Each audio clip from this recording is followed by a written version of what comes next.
tady Iza z Česka a zdravím vás z Česka. Už jsem přijela domů, už jako teďko to bylo před 5 hodinama, ne to, já jsem tatarka.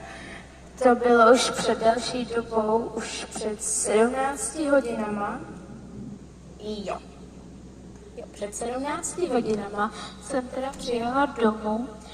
Přivídala jsem se s pejskem, s mojí Lorinkou a byla to bomba. Dostala jsem nový mikrofon, takže ho mám úplně ráda.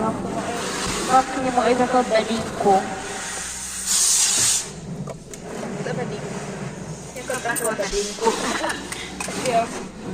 A já už jsem jenom vám chtěla říct, že už jsem přijela domů, že jsem v pohodě a že zatím papa. Like I ought to be.